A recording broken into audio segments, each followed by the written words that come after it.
Assalamu alaikum wa rahmatullahi wa barakatuh. Welcome my Hadith disciples, YouTubers and viewers upon the Sunnah Nathar to another exclusive episode of F.M.F, 5 Minutes of Fa'idah. Bismillah, alhamdulillah, wa salatu wa salam ala rasulillah.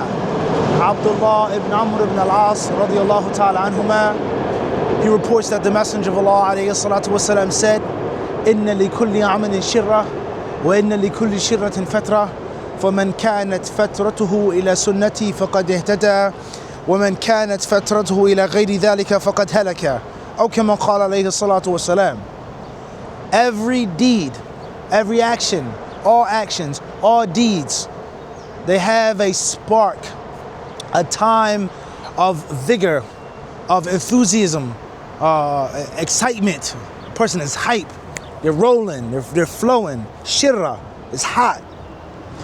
But each and every shirra, point of flair and vigor, you being enthused and you being hyped, you having the energy and the rhythm, the momentum, you're flowing, you're moving, you're gliding. There must come a pause.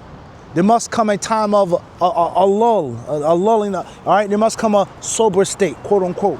And when your energy comes down just a little bit, you're not as hype, you're not as, rhythmic, you're not as energized, you're not as enthused.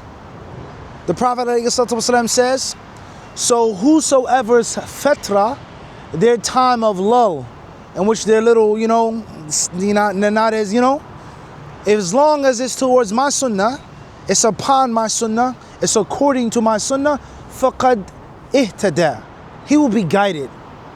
But as far as those whose fatra, their state, in which the flame goes out, the spark goes out, the rhythm, the momentum, the hypeness, it calms down, is towards the other than my sunnah, it's outside of my sunnah, it is against my sunnah, it is in contradiction to my sunnah, faqad halaka aw faqad dalla, he'll go astray, he'll be ruined.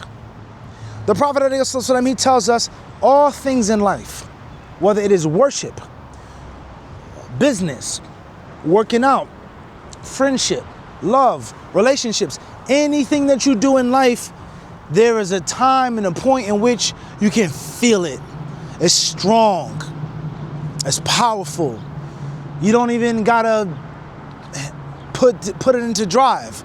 The natural momentum is going to push you forward, but it's not going to last forever.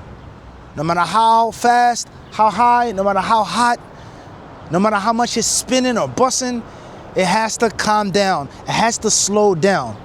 So therefore, if that's something which is inevitable in life, it's eventual, there's no escape, there's no way, then at least remain upon the sunnah.